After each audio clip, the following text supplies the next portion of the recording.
great to see and feel you all in the space. My name is Paloma McGregor, and among other things, I'm the instigator of this evening's Dancing While Black. I'm delighted to have you all here and just want to share with you a little bit about what brought us to this evening in terms of my part of it, and you all will be telling stories maybe about what brought you all into this evening, and I'm looking forward to that. First, I want to share a couple of quotes from Octavia Butler that I feel like get in on, like one of our chief storytellers who put us in every dimension, every time period, as central, which is what I think this evening is about centralizing Blackness in art making, not to diminish any other kind of being or art making, but to put this as the thing that all other things will be responding to in this evening. And so, the first one is one of my favorites. People have the right to call themselves whatever they like. That doesn't bother me. It's other people doing the calling that bothers me. So part of, I think, what this evening, for me, and what this initiative is about all of us doing the calling for ourselves, of ourselves. And the second is, and this is in part because we are, within an institution that has multiple layers and has a Hemispheric Institute that has been super supportive around this, and Marlene, I'd love for you to talk in a moment after I read this quote about this aspect of things. But all struggles are essentially power struggles. Who will rule? Who will lead?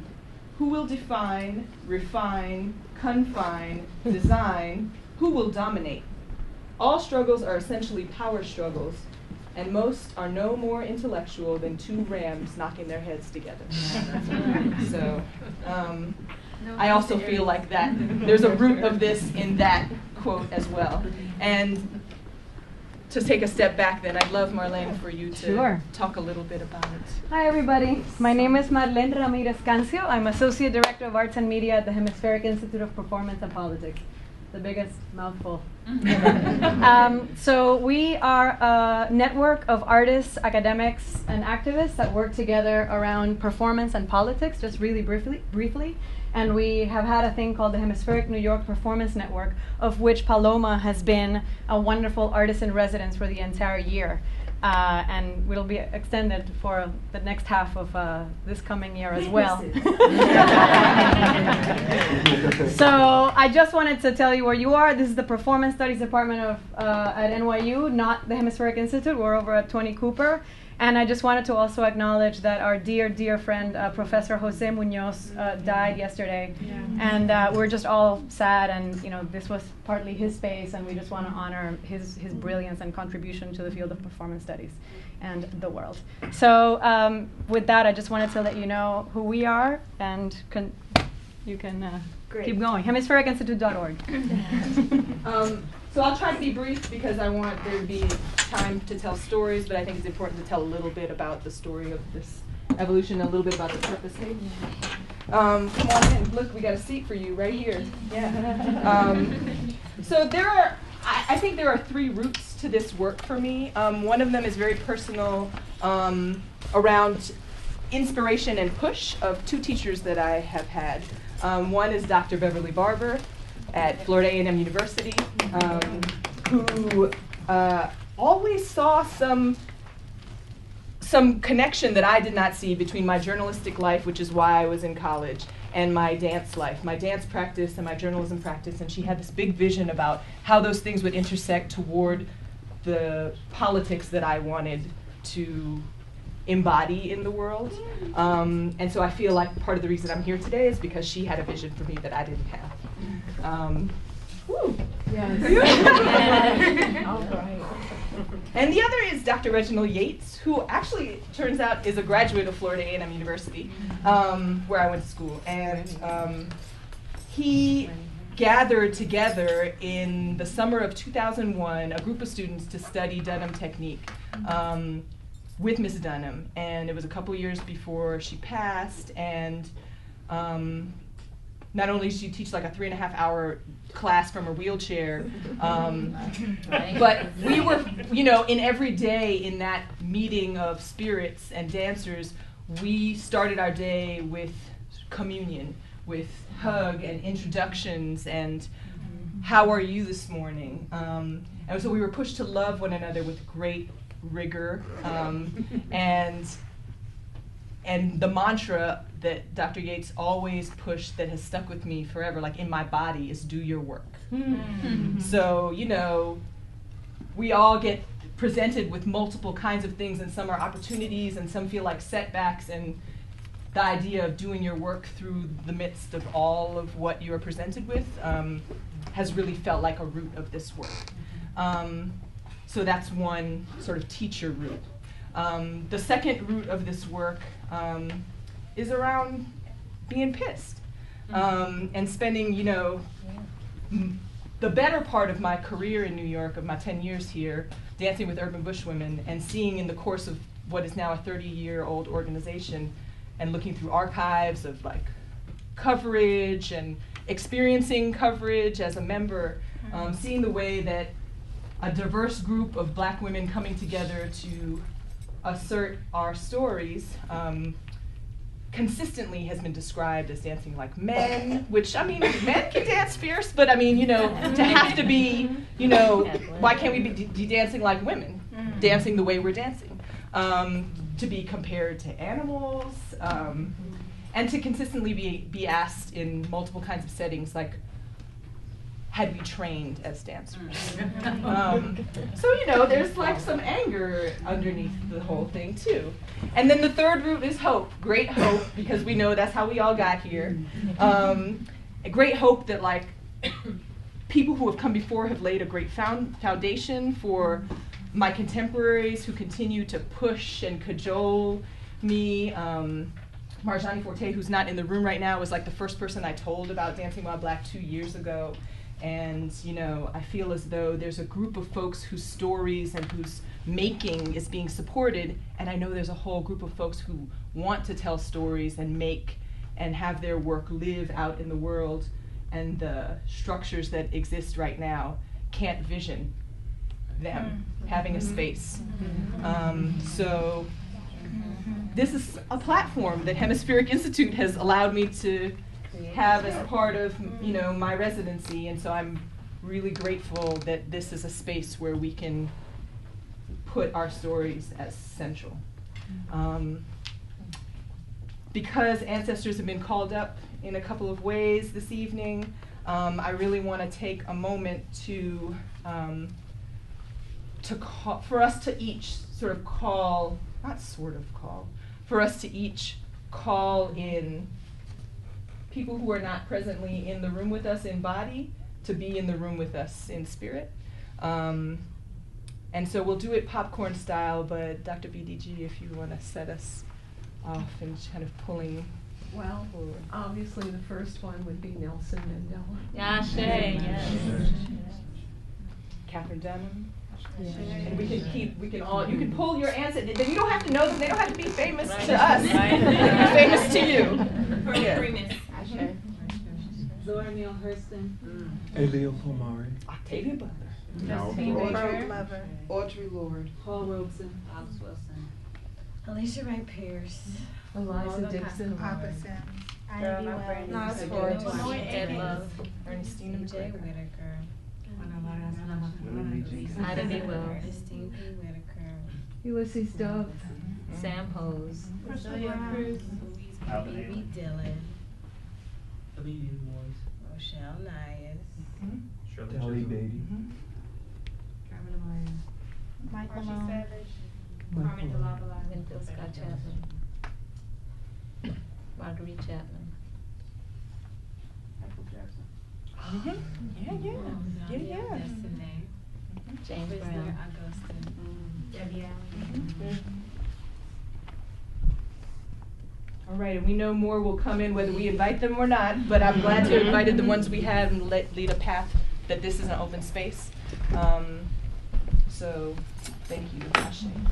I want to pass the mic to the amazing Shani Jamila. who will talk with us more about the story circle process in a minute, but kind of set some agreements for how we're going to work together today. The ancestors, I have to put my bag in the chair. My grandmother said, Ashe. don't put your bag on the floor.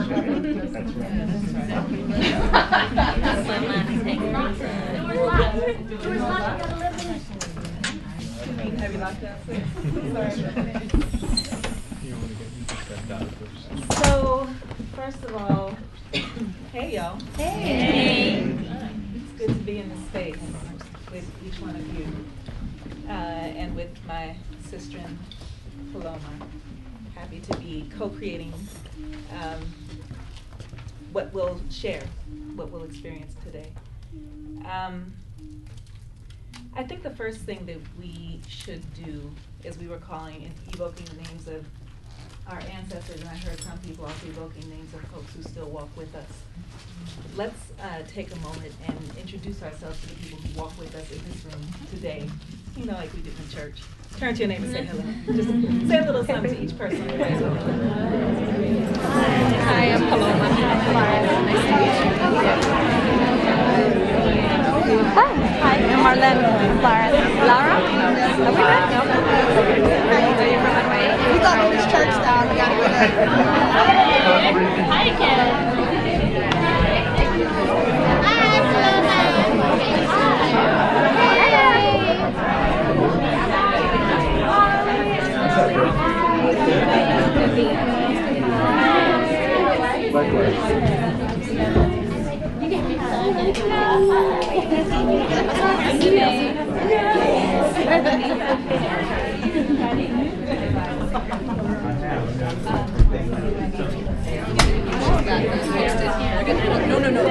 Big one. Got you.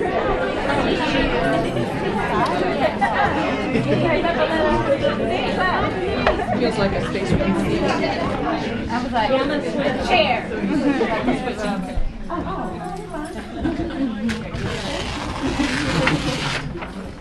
Okay, so this is a beautiful thing. 'Cause you know, you come to these things and you have the people who speak, but so often there's so much knowledge being held in the room by people who are not in the panel. We know that that's the case tonight, so it's a beautiful thing to be able to make the kinds of connections with folk who share interests, who share love, who share passion. So thank you all for helping create that kind of community in this space tonight.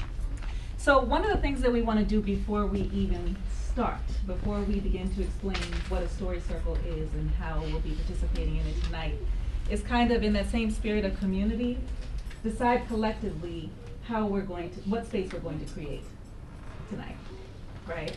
So what can are you going to be our note taker? I love you for it, thank you. What are we going to collectively agree upon about how we will function tonight in this space? I'll begin by just throwing out one, which is we are on an extremely tight schedule with a lot to fit into it, so respecting time is going to be one agreement I'd like for us to collectively say yes to. I'd like to agree to listen. I like to agree to not judge. I agree to be open.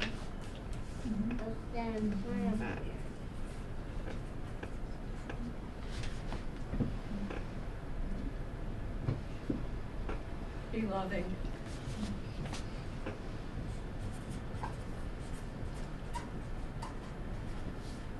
I'd like to give myself permission to be present.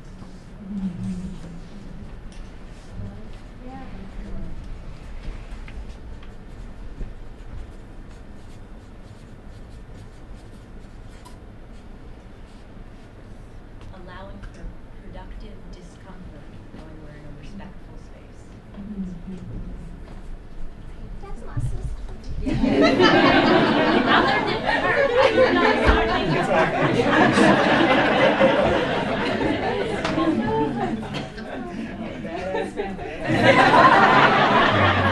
Once it's by the wall, once it's by the door. I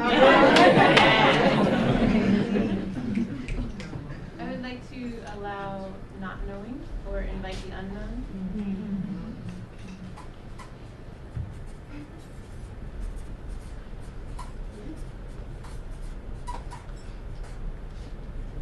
would like for us to turn our cell phones off. I would like to agree with that if there are those of us who take notes on our phones or electronic devices, that space also be. Sure. And we'll talk more about notes maybe in the story circle process.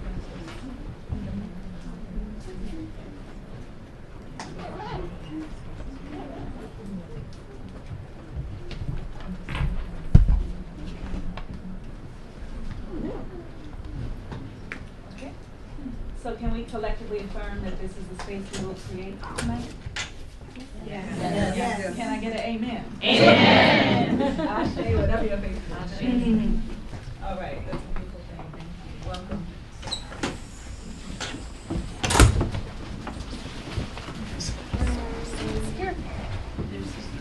There's a seat in that crevice right there, the pole in the back.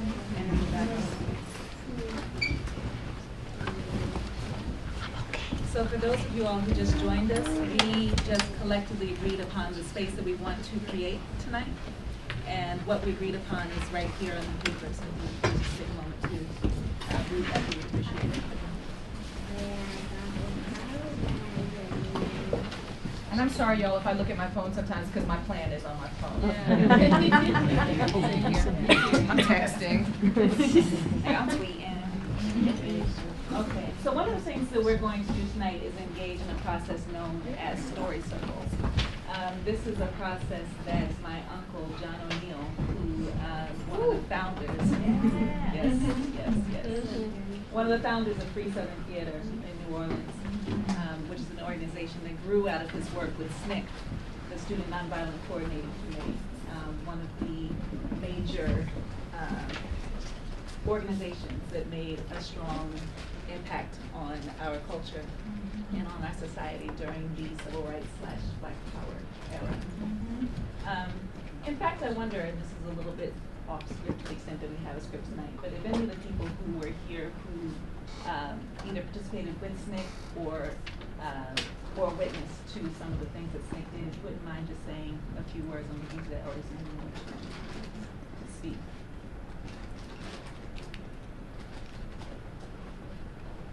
I'm not an elder, but my mother was heavily involved with SNCC in Arkansas, and my grandfather was actually the first African-American member of the Agriculture Board in Arkansas.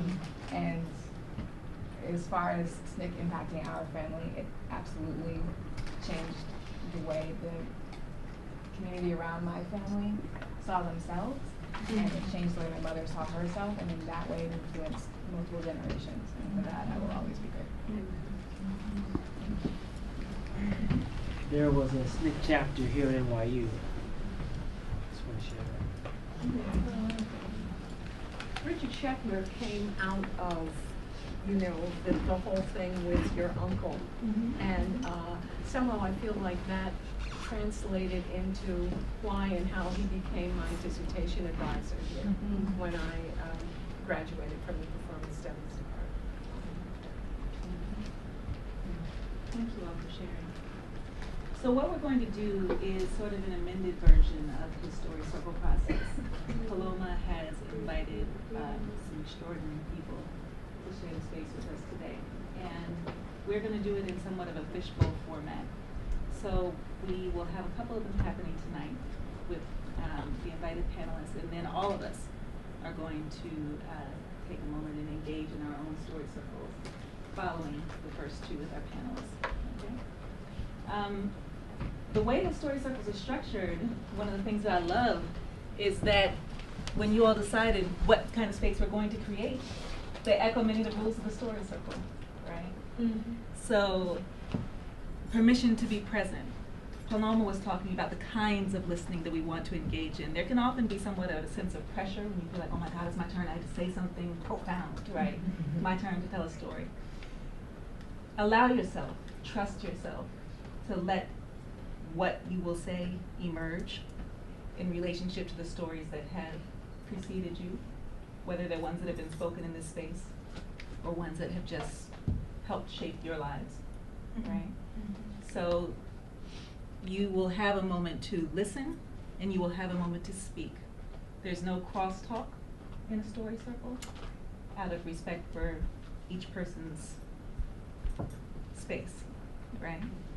So we'll go around in either clockwise or counterclockwise fashion. If you want to reference somebody else's story, you can perhaps say, that brought up for me, when it's your turn. If you want to pass when it's your turn, you're allowed to do that. And we can come back to you and give you another opportunity to speak. You wanted to say something about the kinds of listening that you want to do. Yeah, so I know we have all these like amazing devices for chronicling things that we hear or see.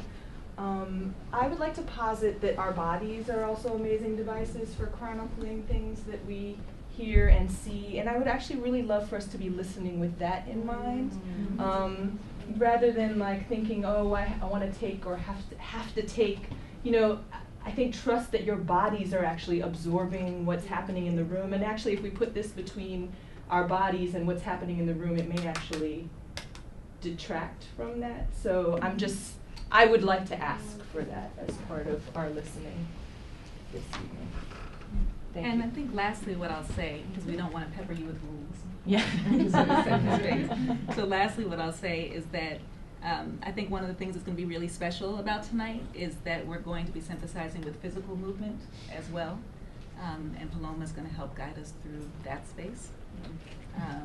So I'll just put that out there. More something to entice you about what the evening is going to hold. So with that, should we move into the first? I think we should. I know we're shifting a little bit from what we talked about, but I think let's move into the story circles now. Okay. Yeah. Some people who are locked out again.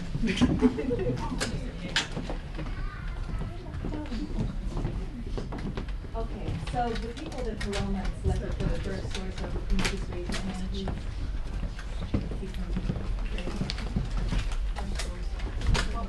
Our first story circle participants. The Paloma pre-selected. Yeah, you can be. Yeah, let's pull the first people into this inner circle, the people who know they were identified as the first story circle. So we have an invited group of folks who are going to participate in story circles that then we will be reflecting on as a larger group in a couple of kinds of ways.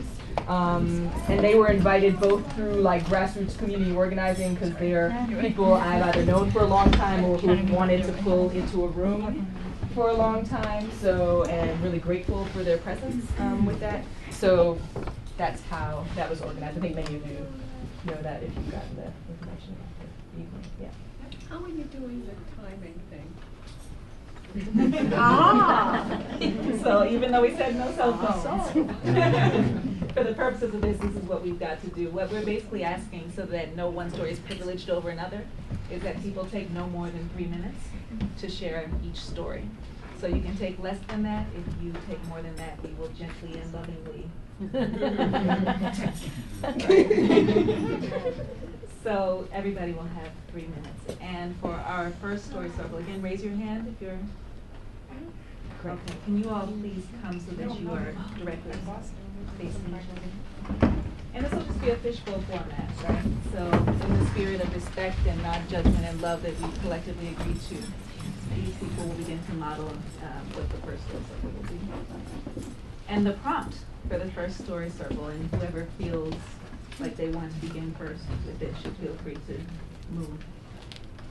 And that space is, tell us about a time when you felt, understood, discovered, reaffirmed, asserted that Blackness mattered in the work you do.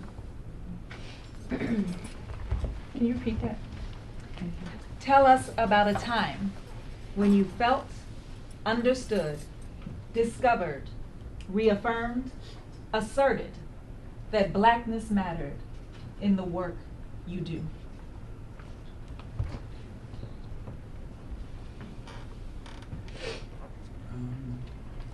I'll share an anecdote that I've often shared with my students, which was during the 1970s when I was performing with an all-white ballet company in Hartford, Connecticut. So this is kind of like one of my standard stories, actually, that I often share.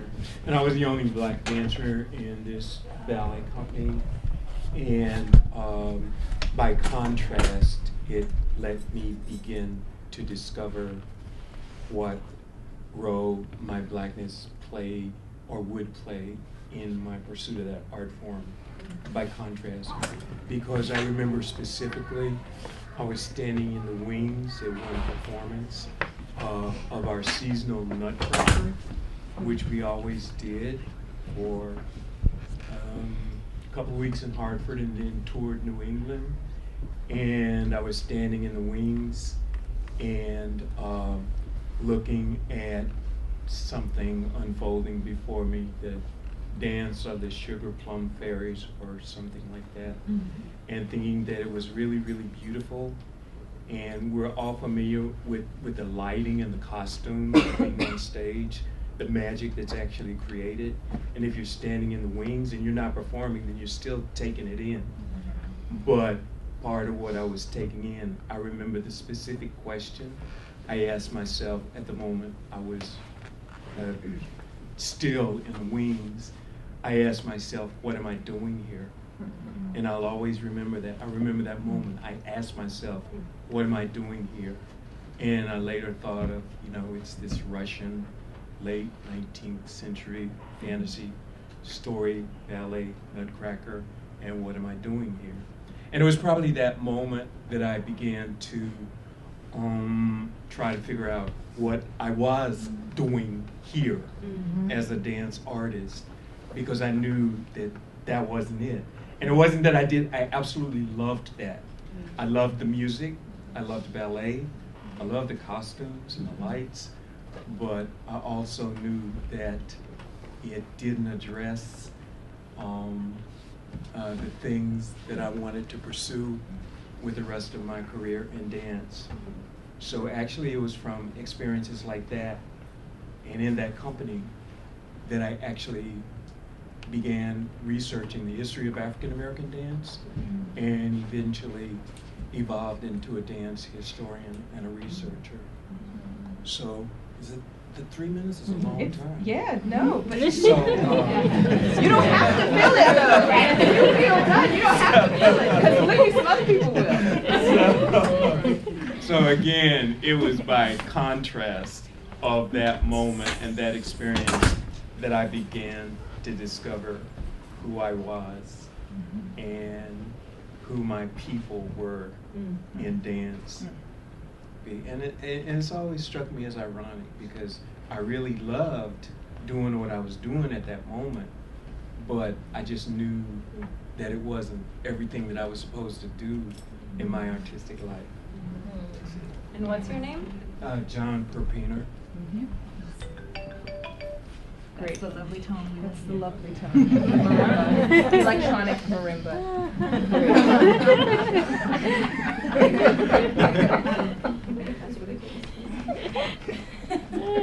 John, since you decided to kick us off, and I really appreciate that, can you select what direction the circle goes in? I don't know when blackness wasn't a factor in the work that I do. It's always been a factor in the work that I do, and I'm very, very clear and excited about blackness in everything that I do, including movement, movement in terms of theatrical movement, performative movement, movement of black people, black bodies, and black spaces and other spaces. And so, just being black and moving is really important. So I can talk about a time because one of my mentors is here, Mama Nia, and one of my sisters is here, Rachel, coming from Durham. And we have an initiative in Durham called Gumbo Yaya, which I started here as a graduate student in this program, Performance Studies, and took it back home to Durham, one of my homes. And Mama Nia and I sat across the table from a funder who asked us, why did we only want to do this work at Gumbo Yaya with black women? Like, why only black women, you know? Can't anybody come? Can't we use this cultural practice of black women talking to each other and making art with each other. Can't that be for everybody? And we had to, I don't know if you remember this, Mama Nia, but yeah. But we had to, you know, come up with some kind of, I don't know, way to just like stick to our heart and what our ancestors would have us to do, because, you know, this idea that it's not supposed to just be for black fill in the blank, you know, and that if it is, it's reductive, it's boxed in, it's not enough. And to be, you know, in this space, in this room where for a while, when I was a graduate student here, and knowing that, yes, I'm learning about performance theory and whoop-de-whoop cultural studies and whoop-de-whoop yada yada, but really what I want to do is make art with black women. That's what I want to do all the time, and you know, making that decision, it's difficult in some spaces, but being like a student here made it very clear to me that if I wasn't really strong and affirmed and making work for, by, with, about, you know, we can do it with other people too, but where's the space for us to really move for us?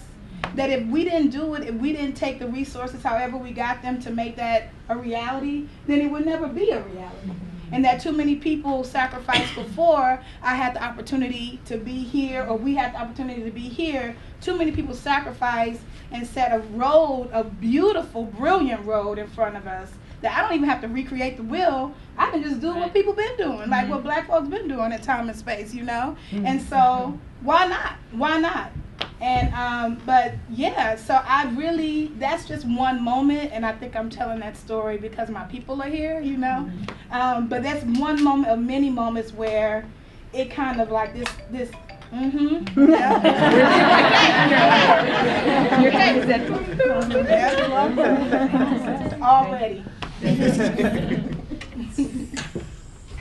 One of the first things that I remember about myself growing up was being around a very diverse culture of people. And one of the first things that I realized of my appearance made a very big part of what I did was I was asked to perform in front of the Cleveland Orchestra, which was a really amazing orchestral arrangement. And they had this whole series of artists that they brought in, and they had special guests doing these things, and they asked these two middle school kids to perform Porgy and Bess.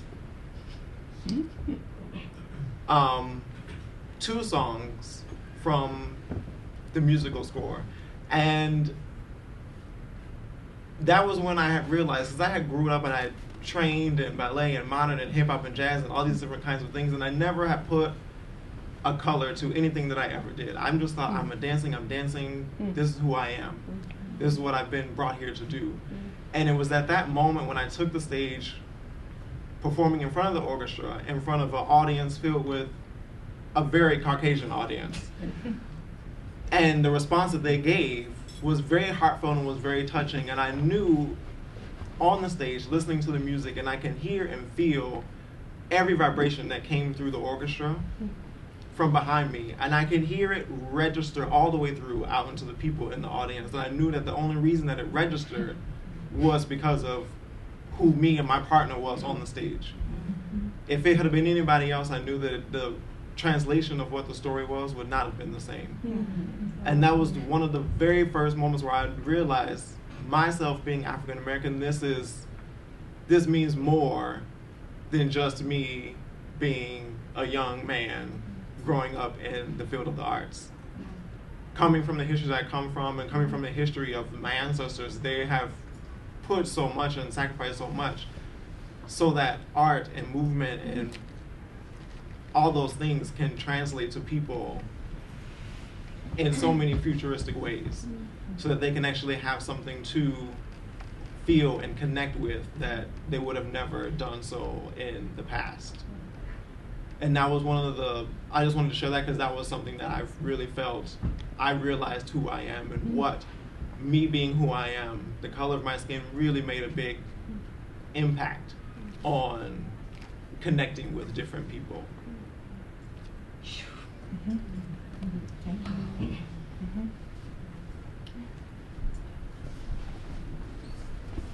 Wait for your line. No. Oh, okay. I'm going off of you. Oh, so I always loved it being black. I loved it since I was a little kid. Like it was one of the most important things to me. I was a lot of the times the only little black girl in the class. You know, learned the word nigger. Texas taught me the word nigger at age 7. I grew up in a really strong folkloric community in the Bay Area.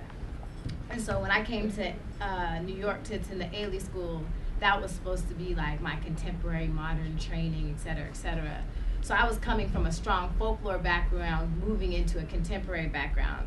And at a point, my career started as a choreographer, and I went to a more established choreographer, and I said, do you have any advice for me? Can you tell me what I need to know in order to get this whole thing? And he said, I'm just so sick of people calling me a black artist.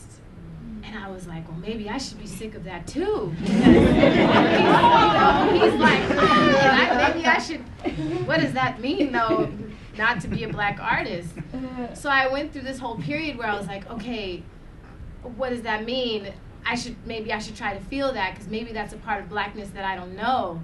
And then when I started to create my work, I just, I would, little kids would see me on the street and they'd be like, dancer lady, and I loved your costumes and I saw you. And my computer would perform on the train and people would just cry, because it gave them so much hope. And then I was like, I made the decision, like, I love being black and I love being a black artist, and I'm really happy about that, And, through my travels and through my education and all these things, there's been so many shifts, because when I went to Africa, I was able to just see black artists that didn't even have to explain, because we spend so much time explaining why what we do is important. We don't get to just do the thing sometimes. So I was so tired of explaining. When I went to Africa, I was like, y'all don't have to explain. You don't have to use the Liz Lerman talk back method. You could just do it, and people would just be like, yes, she is an artist. It is all Atia. She's an artist from our country. And I'm like, they just knew I was an artist, and I just came there and I was gonna make art, and they were like, you need time to make your art. And I was like, what? What is this? I don't even know what this feels like, And then traveling to Europe, I remember I went to Ireland for the Dublin Dance Festival, and there was this moment where they were talking about, artists from the continent, and there was no discussion of the diaspora, and then they didn't understand what I was. They were like, why do you feel like you have this connection to, you're not black, And so the United States is one of the only places I get to be black. You know what I'm saying? I go Cuba, I'm Mulata, I go this place in Haiti, I'm Gribel. I go all these places, and this is one of the only places I get to be black. And so that's kind of my story. We've had an audience member ask if the storytellers can tell their names.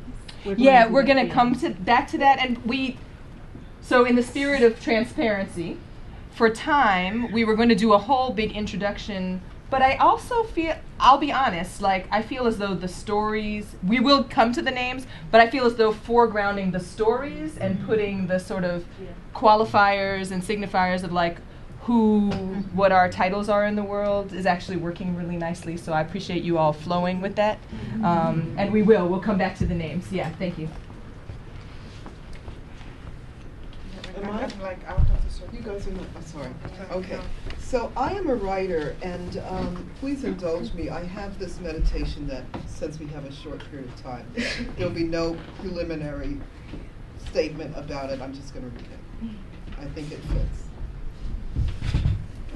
The way you make a dance is to lay your back against the earth, to slip low into the soil of the earth, to touch your shoulder to the shoulder of the one you find there.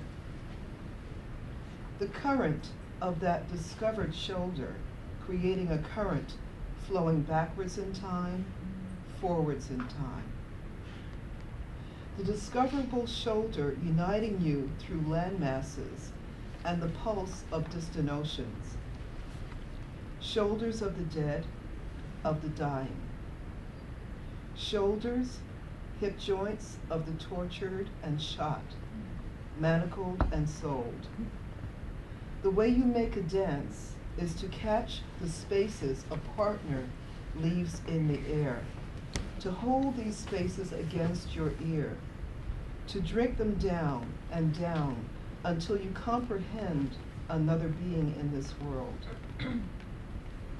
The way you make a dance is to unlatch the gate and run free on a night of no moon, and to let voices and the inclination of your own blood move you over that route.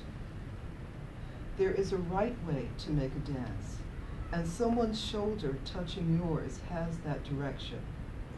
Someone's shoulder touching yours cups that story, offers it. The way you make a dance is to plant your heels and toes along the fault line. Feel, in its tremors, the end of time and the birth of everything. Is that you? Yes. So if we can just honor the stories we just heard by taking a collective series of deep breaths.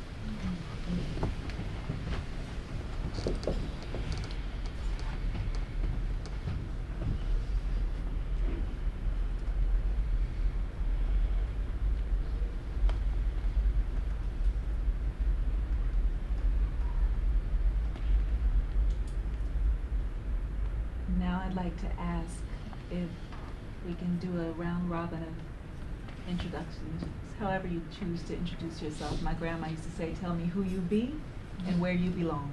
I'm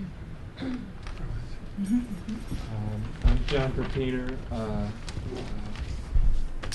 dance historian currently and independent scholar living in Washington, D.C. I'm Ebony Golden. I live in Harlem. I'm from Houston, Texas. My people come from Cato Parish, Louisiana. And I'm the director of Betty's Daughter Arts Collaborative and the artistic director of Body Ecology Performance Ensemble.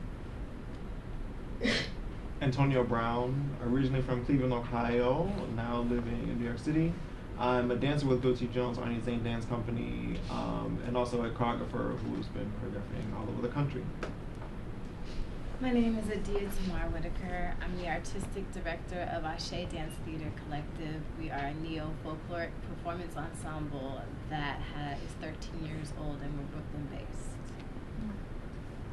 I'm Eva Yaa Asantewaa. My folks are from Barbados, and I'm a native New Yorker. I've been writing about dance since 1976, various publications, and I have a blog, Infinite Body, also another blog that I direct called Dancer's Turn, which does long-form profiles of dance artists. Thank you. And I think that the writing you just shared segues us in a great way toward a little bit of movement reflection on the stories we just heard. So whatever you have in your hands or that's stopping you from moving around out of your seat, please put that aside, under, over, away, behind, not in your hands, so that you have space to move. And I think let's stand up and find yourself shoulder to shoulder, as you said, with someone else in the room. So find yourself shoulder to shoulder with someone else in the room.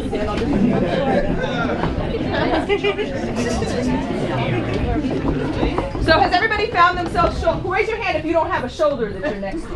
And so maybe if you're like a group of 6 shoulders next to one another, now split off into duets. So duet shoulder with someone. So find yourself with one other person shoulder to shoulder. Raise your hand if you do not have a duet partner. All right. Raise your hand. That's a shoulder. You don't have to. Who else does not have a partner? Who does not have a partner? Raise your hand. Oh, come on. You could be my partner. My shoulder's going to be up here. Great. So take a second to turn to your partner. I'm going to give you the steps first before you do it. Take a second to turn to your partner. Introduce yourself, just your name. And then pick who is A and who is B. And then look back at me so I know you're ready. We're a trio. That's right. Oh, you're a trio.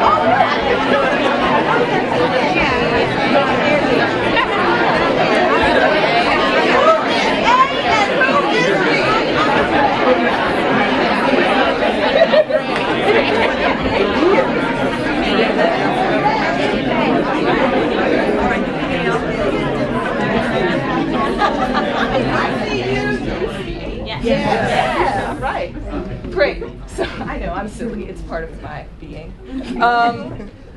So great. The A's are going to go first. You're going to have 1 minute to move the stories you heard as a response to the stories you heard, to move and share as in movement with your B partner the stories that you just heard. It could be one story that really moved you and you really want to dig deep into that. It could be a reflection of the many stories that you heard, where they move in your body, how low, how fast, how slow, how deeply. So just, you have 1 minute. I'm gonna time you too.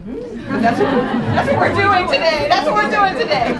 So this is the A people, and then at the end of 1 minute, I'll call you back in, and then the B people will have a chance. B people are witnesses. And begin.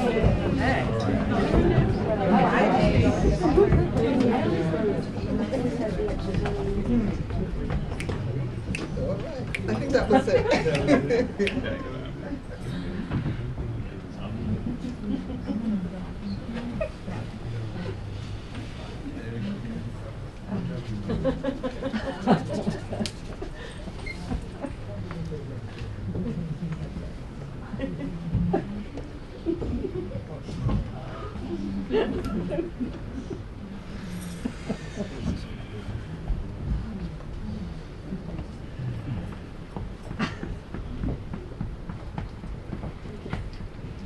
It's okay. If you're done, you can just be with each other without voices.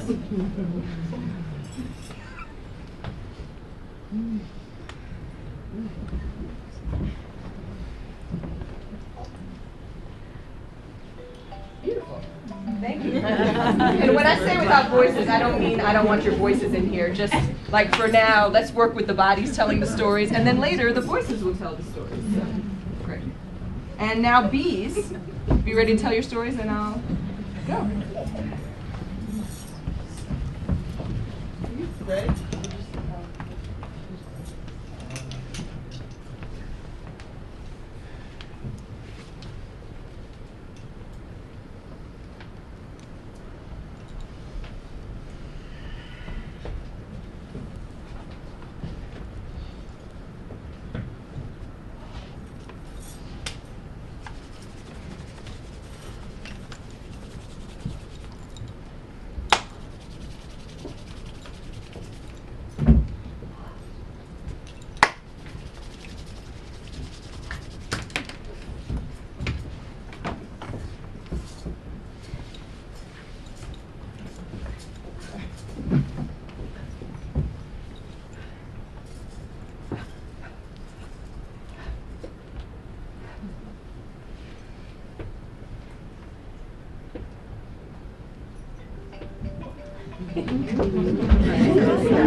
I want to do one more step.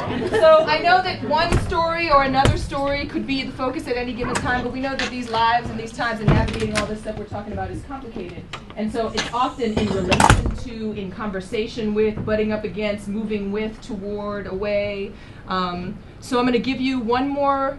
I think actually you guys are good. I'm going to give you 30 more seconds. And 30 seconds to have a moving conversation with your partner. Not where one is witnessing and one is moving, but where the two of you are moving together. Great. Do you want 1 minute? Yes. Yeah, okay, great. I'm a little bit flexible. A little bit. Still taking it from this series of stories. Now you can have a moving conversation that builds on what has come before in the room. Okay. But yeah. Here we go. Begin.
So if you are in the second story circle, please come into this inner circle, please.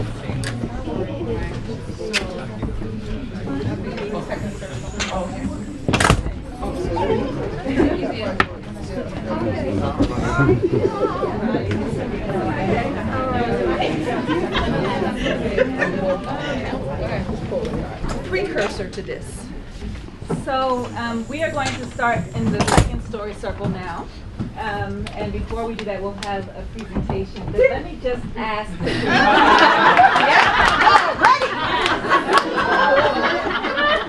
Let me just poll the room real quick. We've had one story circle happen. Do we all feel comfortable with what it is? Are there any questions about what it is? How are we feeling? Good. Good? Excellent. That's what I like to hear. Then I will pass the mic. Okay, so this was an answer to the question, Dancing While Black is. And I'm a writer, but I decided to move that answer. So I don't know if you need to get up. But, so, writing Dancing While Black is exercising my civil right. Never giving up the fight. Mapping the path from who we is to who we might. Experiencing black dancing bodies as the world's delight.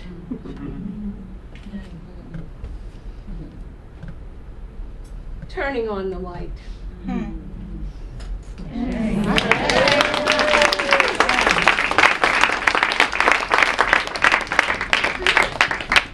Yes, ma'am. Yes, ma'am. So we're starting the second story circle. Right, and you'll be kicking it off as like the written sort of instigator that the stories will. This is written, but it is only 3 minutes. Ram Dass says, the quieter you become, the more you can hear. Jean-Michel Basquiat said he crossed out words in his paintings so that we saw them more. Kevin Young writes about the shadow book, meaning black literature denied existence. Likewise, I began my writing career by uncovering what had been crossed out, what we could see but didn't know we were seeing, namely the literature, grammar, and syntax of black dancing bodies, invisibilized by the force of racism, there for all to see, if only we'd be quiet enough to hear. I'm talking about my first book, Digging the Africanist Presence in American Performance. I was maligned by the dominant white dance establishment for daring to utter the name George Balanchine and the word Africanism in the same breath. But I'd been quiet, and I saw what I saw. I wrote about absences in order to make present the shadow behind the act. It was clear to me that Balanchine's Americanization of ballet was an African Americanization in terms of the speed, vitality, energy, and underlying jazz aesthetic upon which he reconstructed the ballet idiom. Through decades of studying, researching, dancing, and reviewing ballet, modern dance, and West African genres, I established a solid factual base for my premises. Let me also say that no black audiences of scholars or dancers ever took issues with my findings, nor did enlightened white dance and American studies scholars. But other dance pundits were gunning to shut me up. I was definitely restricted, challenged, even thwarted One white dance school scholar shouted me down and asserted that I needed to show how specific movements in a Balanchine ballet came from, in her words, a specific African tribe. Yeah. You see, for these folks, if I said that American ballet was undergirded by black aesthetic principles, then I must be saying that ballet was tainted by being African. You know, the one drop rule. Someone else, whom I considered a friend and who sat on the regular Guggenheim Fellowship final evaluation committee, said when I asked him to write me a recommendation, "Sorry, Brenda, I can't, not after the things you said about Balanchine." Those are just tip of the iceberg examples. But oh, how great it was to have a community of like-minded dancers and scholars from other disciplines, black, brown, and white, who stood by my work, and like my ancestors, I kept on keeping on, as though I had nothing to lose, and continued speaking truth to power, as Audre Lorde put it. Mm-hmm. Langston Hughes titled one of his poems, "Still Here?" Well, so am I.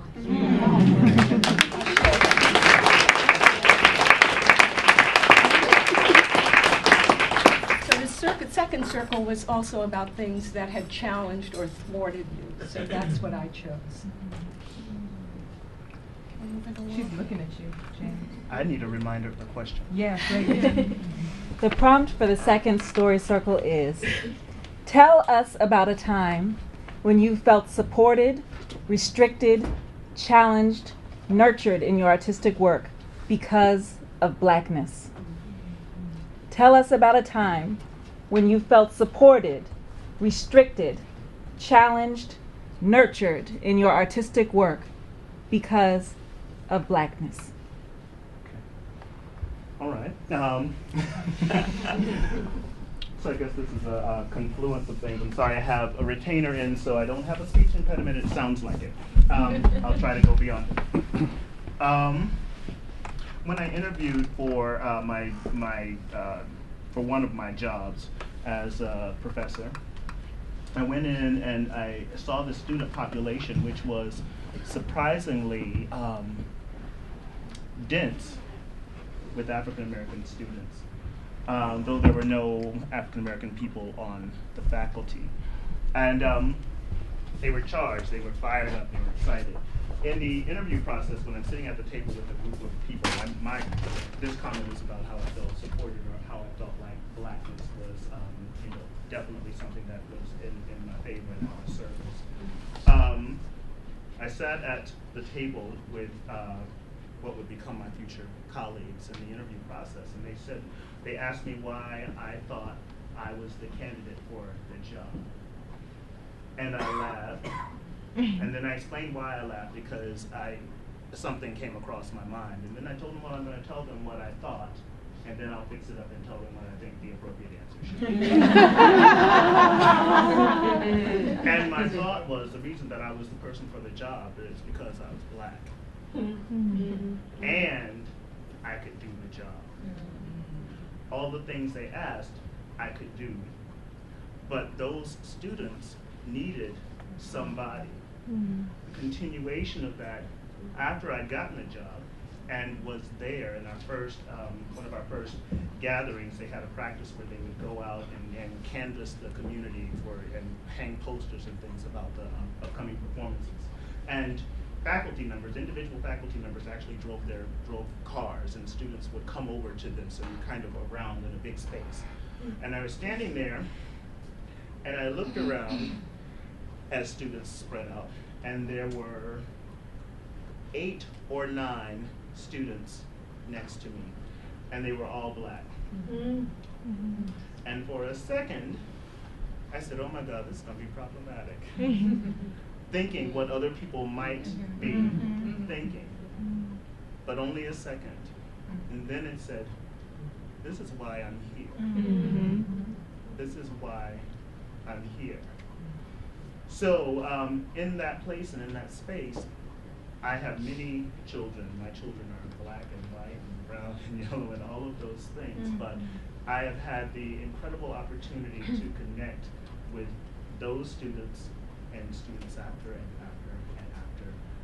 And I have felt really, really fortunate in doing that. And I felt that I served in that role a very important part of the whole mix, and that was recognized.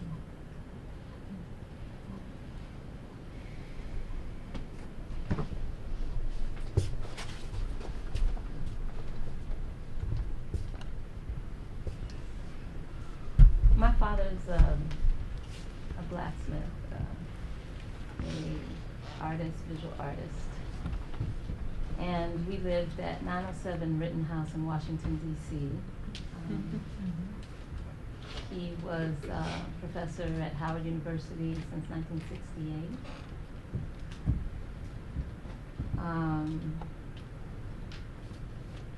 And I came to live with him in 1973 when my mom and my father broke up.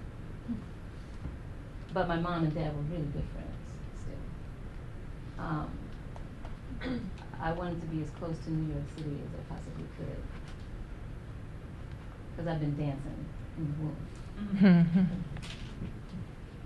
So one day I came home from a long, really hard rehearsal. I had been dancing with Washington Ballet for a couple of years when I decided to live with him. And they used to refer to me as I would go across the floor as a baboon. I was 13 years old, and I had just auditioned for the release program there, which was a prestigious program where young people who knew what they wanted to do in their lives would go to academics, to do their academics in the morning, and then come into the ballet world in the afternoon. And I got home, I was really, really upset, because I didn't really know how to confront this man when he said that. And I walked through the back door of my house, where my father had his welding studio backyard, and I could hear John Coltrane loud, really, really loud. And it was my favorite thing. And all I could see in the backyard, because it was dark, were all these sparks flying in the air from him welding, you know. And he was bent over. He's like 6'3", 6'2". I like to say 6'3". He's big. Right, John? 9 feet tall. 9 feet tall. Bent over like this. And that year was the year that, for those who know Ed Love, that was the year that he made Osiris, Isis, and Horus 12-feet statues. And so he had these makings, the beginning of these makings. That was it. I can't go on. But it's... I know. Yeah. I want to say one thing. Can I say one thing? Mm-hmm. So I saw, when I came out there, that he was welding with this music. And in between him, this music, and the torch was John Coltrane, a picture that tall as those black ladies, and Malcolm X. All right. Wow, that 3 minutes went really fast. I guess that was a long time. That's all right. Sorry. Isn't that you talked? We're gonna. But you know, you had this in it too. You know, so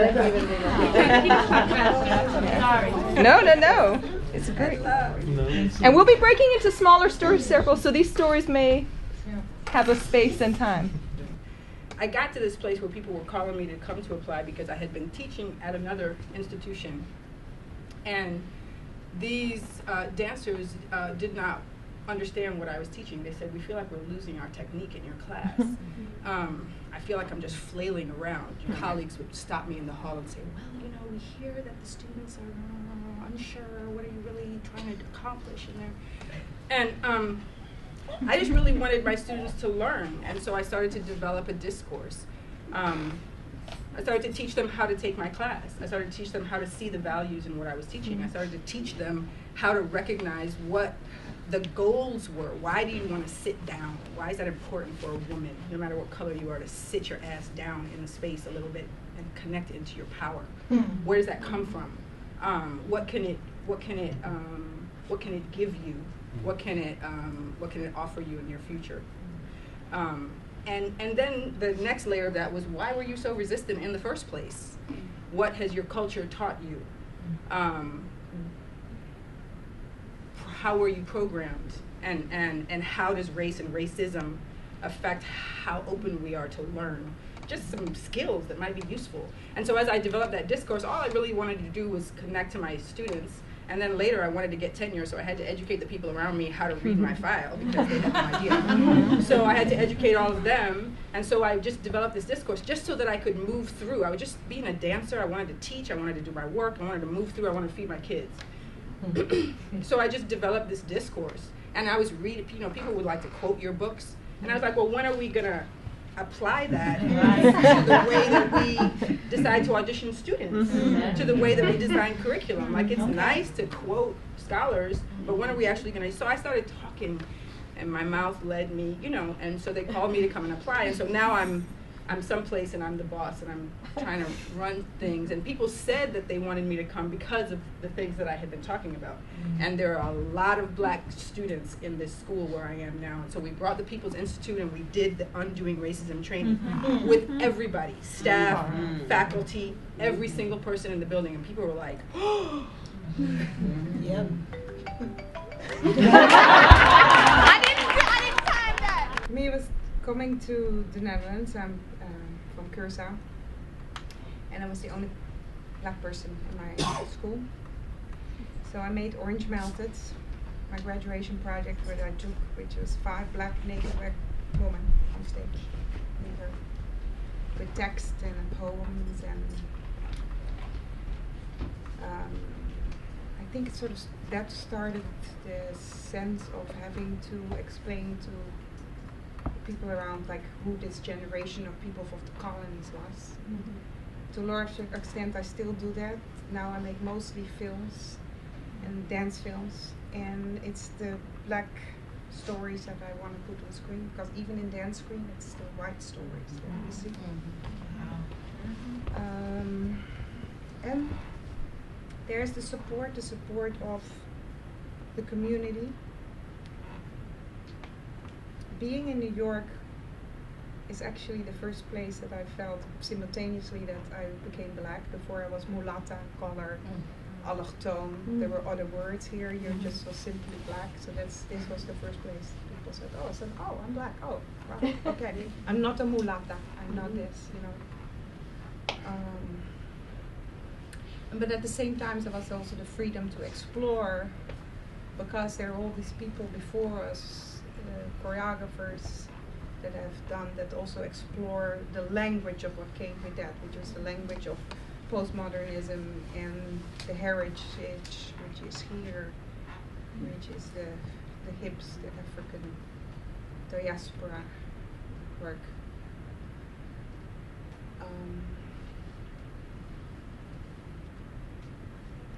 And then still there is this question of, there's blackness and there is all these, the blackness is also like against the majorities, like what I'm thinking about what Paloma was saying about power and space. And a lot of times these days it's about being a woman, because the woman, the female,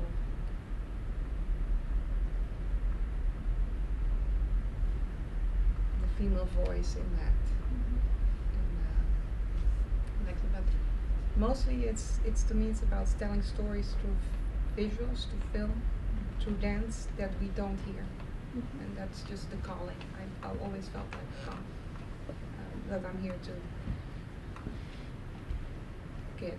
But then not even a general question, but then also the specific, the humanity in that, which is still there is a humanity that's in there.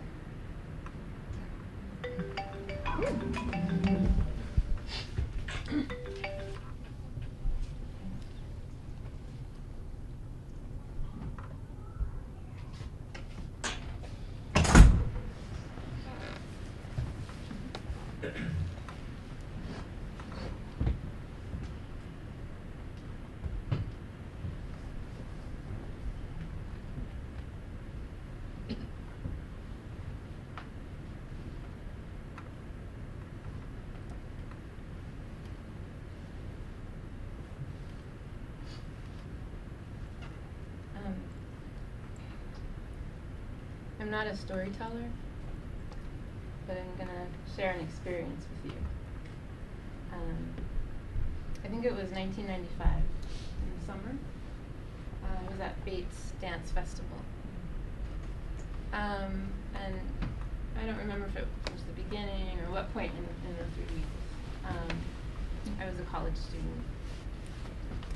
And you know, as goes with these things, in the evenings there'd be performances of different dance companies and professional artists, some who were teaching at the festival, some they brought people in to perform.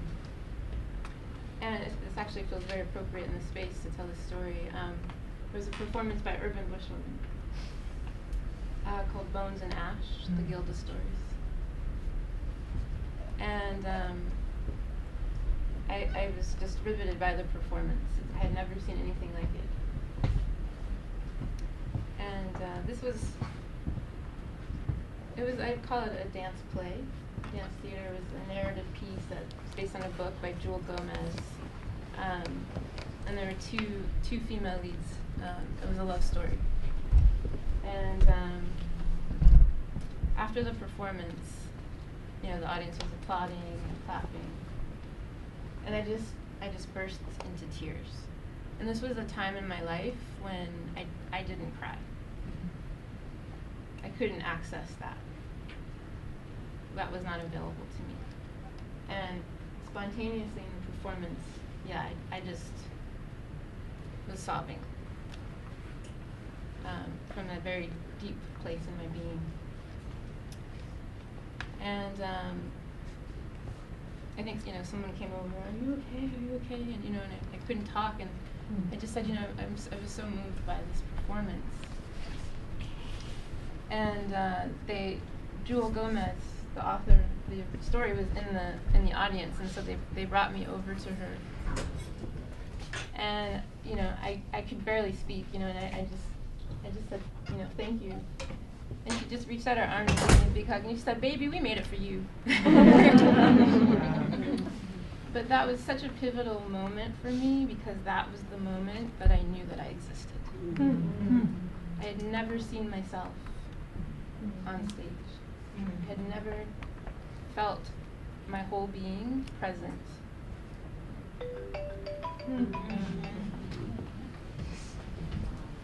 As we let these stories stand, let's breathe in and out.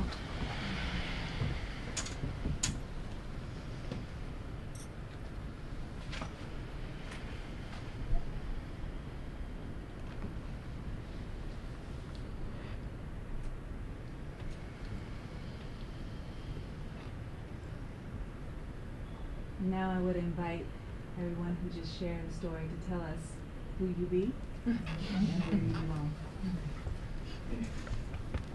I'm Brenda Dixon Gottschalk, mother, wife, grandmother, and author, lover, writer, choreographer, mover. I'm James Frazier, student, friend, father. I like to say dance professional. I've been a dancer, first Afro-Caribbean company in England, Dallas Black Dance Theater, former chair of dance, and recent former co-dean of the American Dance Festival. I'm Eva, mother, grandmother, dancer, wife, choreographer, student, lover.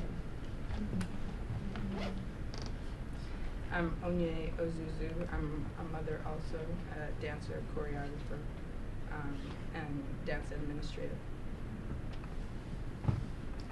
Gabri Grisa, mother, dancer, choreographer, filmmaker, wife, writer, cook. Yes, all that too, all that too. All that. Family planner. Producer. Witch nurse. Witch nurse. I'm Mariah Weathers, dancer and cultural organizer. Beautiful, thank you. It's interesting as we've gotten to know one another a little bit more as a community and stood shoulder to shoulder and moved around a little bit and had conversations, like even these descriptors of who you are has gotten a little bit deeper in the fibers of you, so I appreciate I just want to acknowledge that I appreciate that happening in the room, and I honor that. All right, you know the drill. Take your stuff, whatever, your hand stuff, your stuff, your behind stuff, and this time find yourself shoulder to shoulder with 4 other people, so there will be 5 of you. And you know the drill. Try to keep your voices down so I can figure out who doesn't have a family.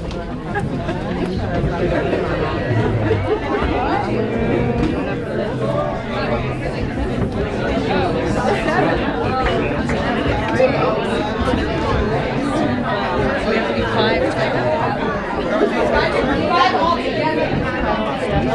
You're finding yourself in groups of 5. Groups of 5. So you and 4 other people.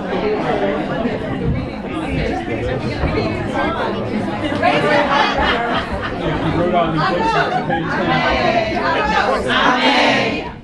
Ago. Raise your hands if you do not have a group of 5 all together. Look at that. So one of you 4 groups may have to spread out your diaspora yourself. This group is 5. Which group is breaking up? I love y'all. Oh, this group already broke up. We just broke up. It was so short. They volunteer. Yeah. One more. Great. This group over here, these ones. Over there. Yeah, you see them? Raise your hand if you do not have 5. Wait. People are trading members of this.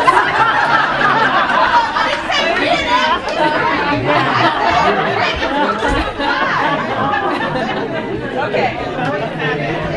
Great. Fantastic. And actually, you all did that quite well. So I just need all of your eyes on me just for 1 second. So Shani, I know you found yourself into a group. What we need to do is quickly and quietly organize ourselves into a way that our group can sit in a circle using chairs or the floor or whatever combination of those things you are going to use. And then you can look back at me and I'll know you're ready to go to the next place. Thank you.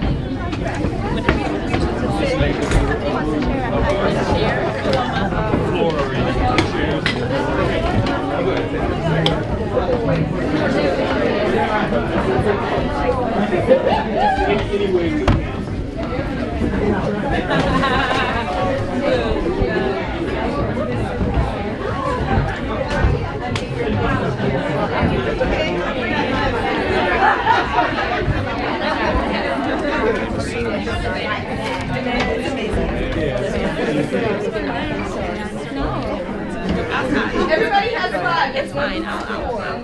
Okay. I'll be right down.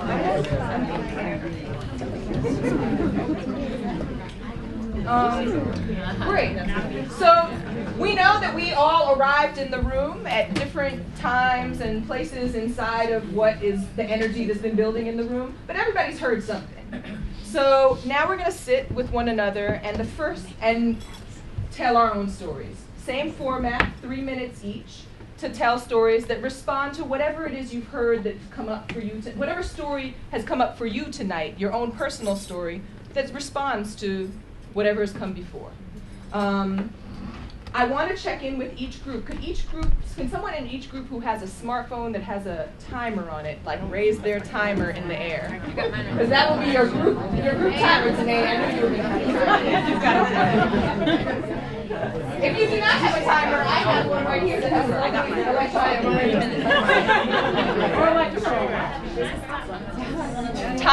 Timer is a lot more effective.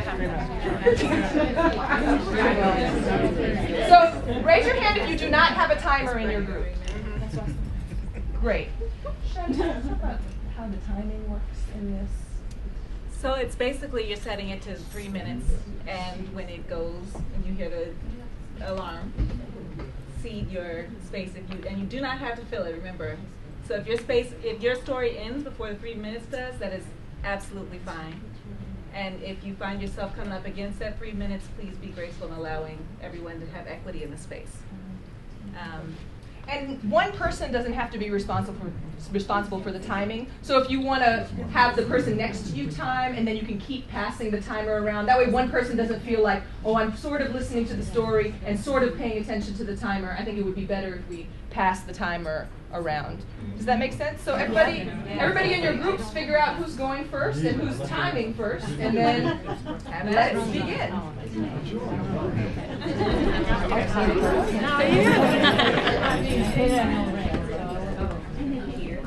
Who wants to go first?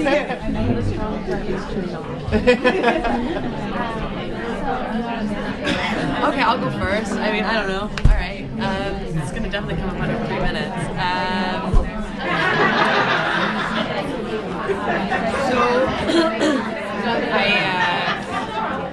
When I was really little, your parents take you to do all the activities to try them all on, so you need to see which one you like. So I went to ballet class, and I was sure I was really going to like it. I went and I did my first class, and my mom picked me up after.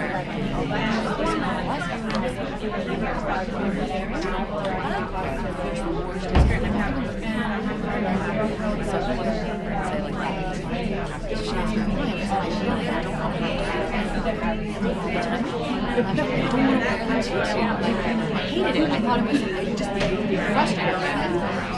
So I didn't go again. And as I got older, I really regretted not dancing. I felt like I wanted to dance. I should have danced. And I went to acting school, and the professor came out to me after and said, you really gotta let go of your dance training. You're just like a dancer.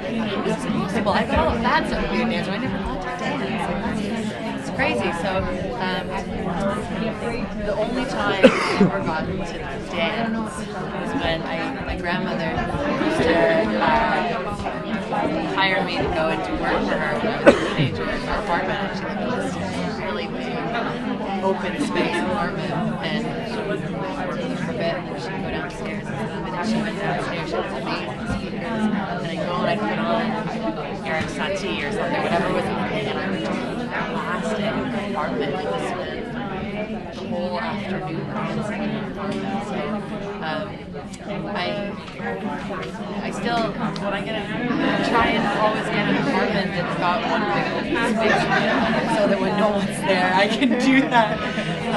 But no one ever sees it. But that's how I made up for not having done it properly or at all. That's that story.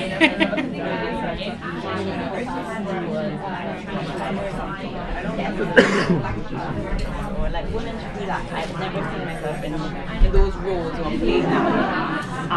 But being in a place like this, I feel like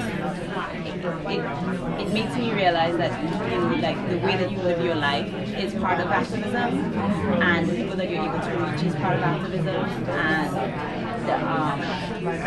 the people that you inspire without knowing that is part of like part of your blackness, part of sharing who you are, and it also because I'm from Trinidad, so blackness is not, or my Caribbean identity was never something I had to defend. And so for a large part I took it for granted because we have so many freedoms in Trinidad as black people, and so many role models, you know what I mean? Like our president is black, our prime minister is black. So there's so much that I took for granted, and it took me 8 years being here in New York to really realize how much I appreciated where I'm from and the things that I never had to deal with or even think about because I grew up in a place where I was constantly affirmed in a way. But I also realized from just being here that wasn't always the case, and that there was a lot that happened there that allowed me to be so carefree. And it reminded me of a movie that I saw about West Indies. I don't know if you know the game cricket. It's a colloquial English game, but we played into that. And there's a movie about the West Indies cricket team and how it became like the top team in the world for I think from 75 to like 85 or something. But what was their motivation, speaking with W from all over the Caribbean, was the fact that they had to lift the West Indian identity for all these people. They would talk about going to London and winning games, and there would be throngs of black West Indians in the cricket theater, watching, rooting for them when they lost. So it reminds me like how much of your life you have to live for where you come from, and for, I guess, for the people around you, you know what I mean, so that we support each other. So, yeah.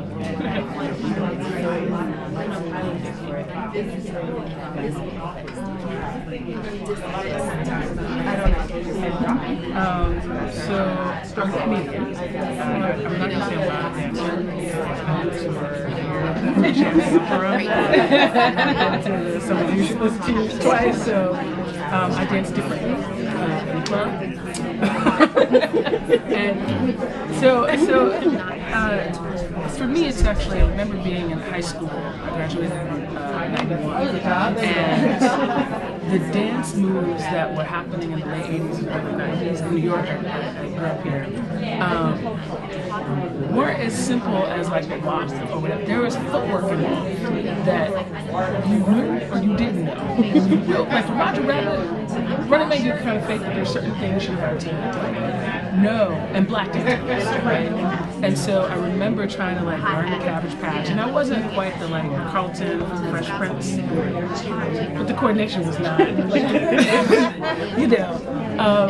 and so I remember feeling awkward about my blackness relative to whether or not I could do the intricacies. And then it wasn't just doing it, it was doing it with the pop and the flip, like you gotta, so I'm like trying to pick it up. And then I would go into a mostly white college. I found that however I danced was the black dance in the dance, like in the spaces where I was, right? Then I also got into more rock music, and in the 90s was this whole mosh era, where you basically just went and could just do it. And it was really interesting to me to think about what it meant for me to be combining some of these dances. And to, my favorite band is Living Color, which is a black rock band, a rock and roll band with black people in it. And most of my audiences, I go, and I'm dancing, and people are like banging their heads, but I'm like, no, this is black music, we dance, right? I may not be able to get all this, but so just feeling really, noticing the spaces where I could be in my body and let go, and not think of it as like choreography that I had to pick up. And one of the things that I appreciate about that band in particular is I got to do that in a way that was affirmed. Like to this day, like I just saw them last week, and everybody was sitting there. Mostly, I think it was mostly black people in the audience, but I sure did go on the side and get it in. Because I was like, this is my favorite band, and I don't know what y'all doing. I got to get up. And I just appreciate, for me, part of what they represent in the diaspora as rock and roll, and what does it mean to dance to rock and roll, knowing that it's all connected, right? It's all in that, you know, I think about even now what we consider to be black dance. I don't know, you know, in terms of like social dances, right? Because I feel like I don't know what the young people are dancing to in the clubs, but I just I don't know if they have a name or not. Thank you.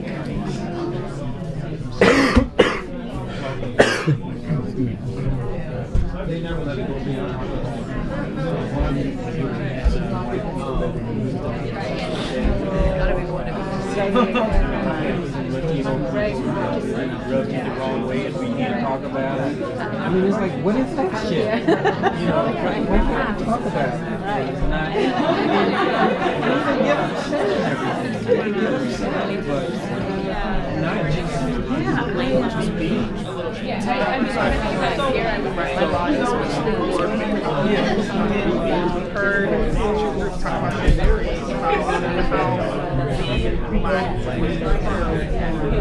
The spirit freedom that we may have when it comes to just being. And what that means to each individual is that being able to do the same thing you do at home, having that freedom in that same kind of place, same thing in outside society, regardless of the space that you work in, to be able to be that free as you live.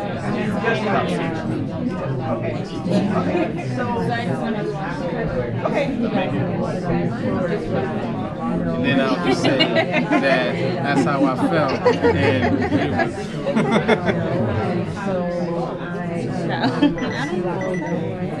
I like listening.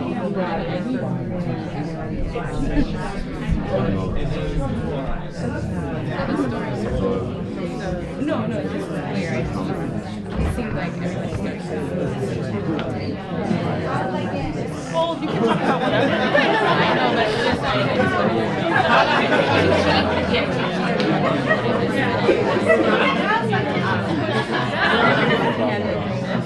you can also respond to our story. Right, which is what I was Sure. My grandmother, she's really small, 5 foot tall, really small, longest parade. Yeah. She would always say to us as children, you can't, one thing you'll never be able to hide. It matters. And it's sort of like it resonates with me as a I'm so unobsessed. I'd say the thing that inspired me to be an actor. Always was watching Denzel. So you got to write a paper with compare Denzel's performance to James Earl I always felt like that was something I couldn't. I think it was really relevant for me. About a year ago, I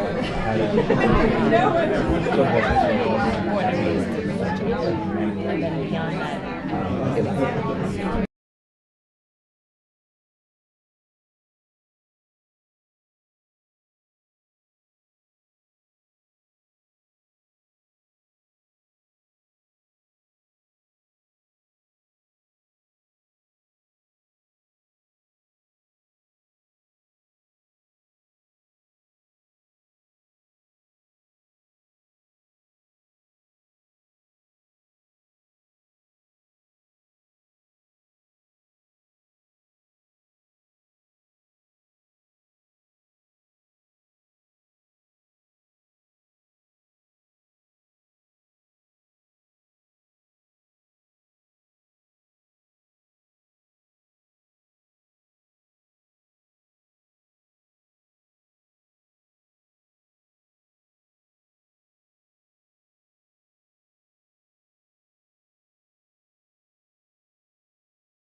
expression.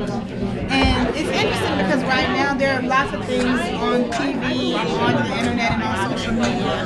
One thing that's going around right now is this whole Nelly is back in the media about what happened almost 10 years ago at Spelman, when the sisters at Spelman blocked him from coming on campus to do a bone marrow drive. And just like that organizing of energy and thought and idea and power led to stopping, or make it an even larger step around the abuse of black women in hip hop and in media or whatever. And so I think that's like, and thinking about black dance as a radical practice, as an organization of bodies that are in motion, always in motion, for a purpose, I'm thinking about like that. So off the stage, off the theatrical stage, off the concert dance stage, what does black dance teach? What is the usefulness of it? And I think one thing that I'm learning is just like some of those principles that emerge, in the dance space help to really, I think, have helped me to really think about like just how I can hold my space in the world. How I can hold my space in the world. And I think the company that I work with most closely is a company of all black women.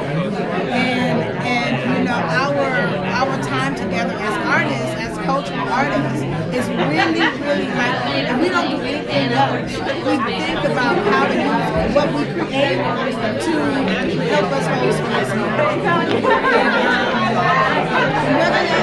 Like in our own homes, and in our work life, and in our artistic life, and in our academic life, but really like dance and movement, really, those things, that has been an important factor for me to figure out what that means and how to sustain that.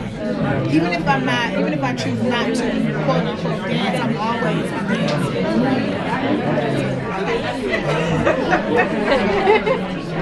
So who are y'all? We introduced ourselves. Yeah, I know, yeah. Who you be and where do you belong?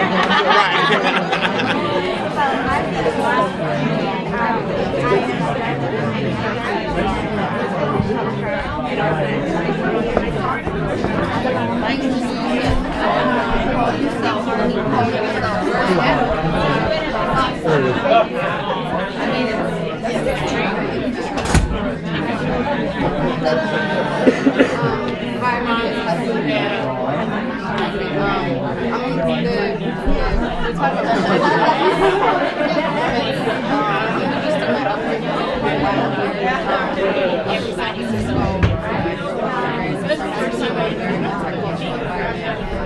My crew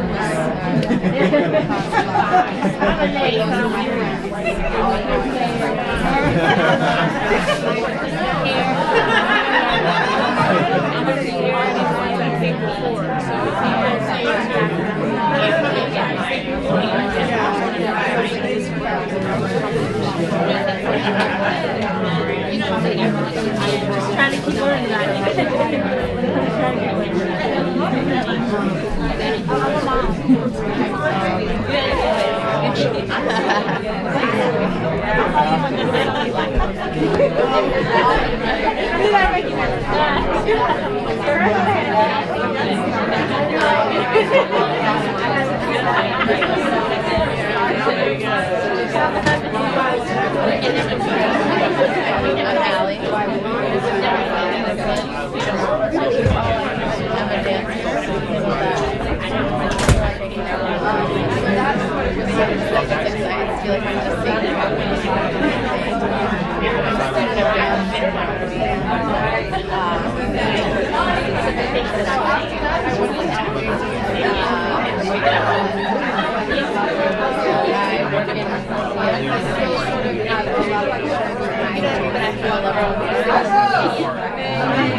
Hey, I know I'm interrupting a whole bunch of conversation. I apologize, and also I'm doing it anyway. There were some groups of 6, but have you all said your stories? Yes. You should be on the last person if you haven't. Yeah. You're in the middle of the last person. let's let this group finish their stories. You all keep talking. We'll check back in a minute. Thank you. Yes. 60 seconds. So I have to go actually a few steps backward. Growing up, we would always go with the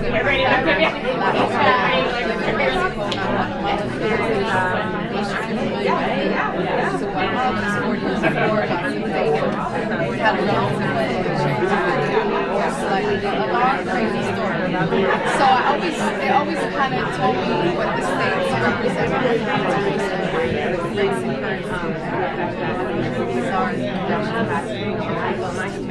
So growing up, I always knew that the States was strange. That we were using because of our so I was always like the alien.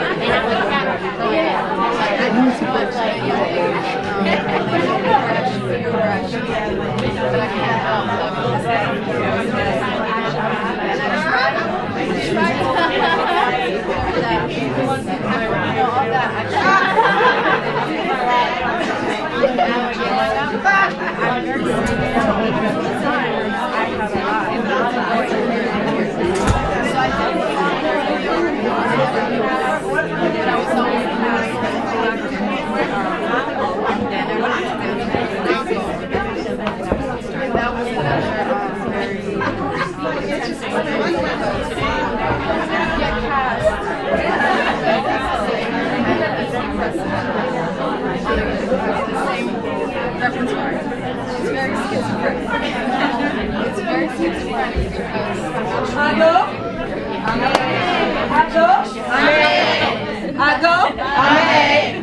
All right, thank you all for taking this moment to share in these small groups. What we're going to do to honor these stories that we've shared is each group has 1 minute to put into movement something that you want to take from what you just heard to share amongst yourselves. And it's a collective 1 minute. So before you had 1 minute each, and then you had 1 minute as a duet, and now you have 1 minute as a quintet, sextet.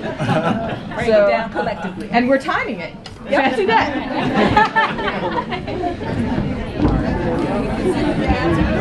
We didn't start yet. I don't know.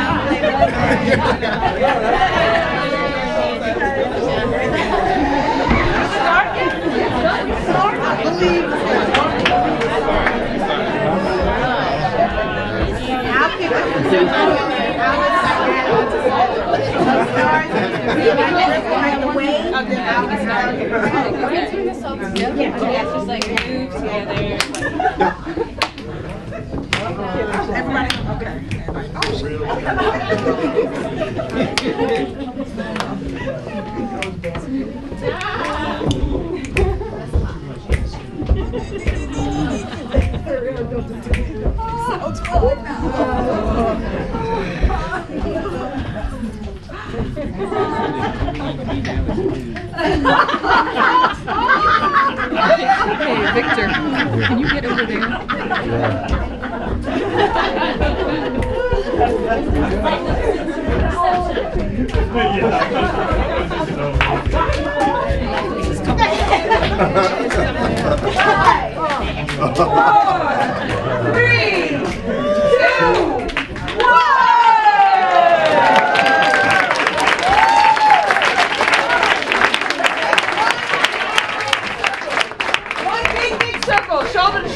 Shoulder to shoulder with everybody. So leave the chairs in the center. We're making a big circle around the edges of the room.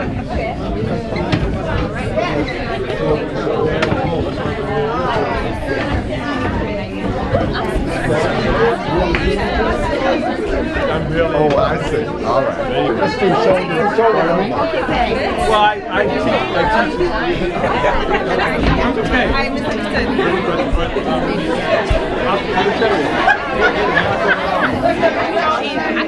There's choreography happening. People are moving other people. Well, we're kind of.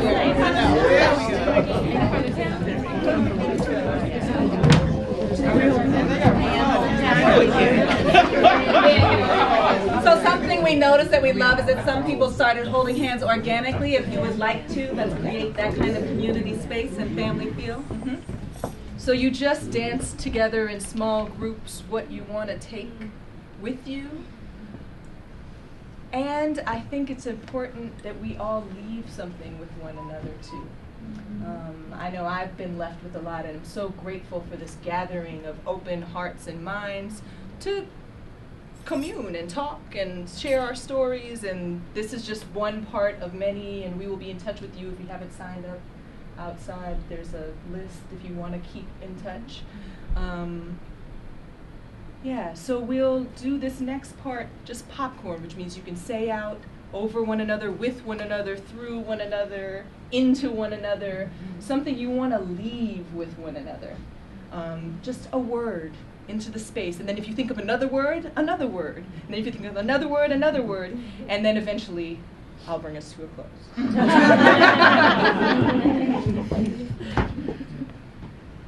What time is it? Community, love, freedom, soul, empowerment, beauty, indomitable, fierceness, word, memory, integrity, unapologetic, joy, soul, Mandela, integrity, Mandela, art, Together. friendship, Responsibility. hope, courage, strength, beauty, truth, love, Sound. connection, rhythm, sound, joy, excitement, ancestry, Power. Rebirth, birthing, children, connection, Movement for a movement. future. Dinner. And in that, may all these words stay with us and manifest. Thank you so much for gathering today.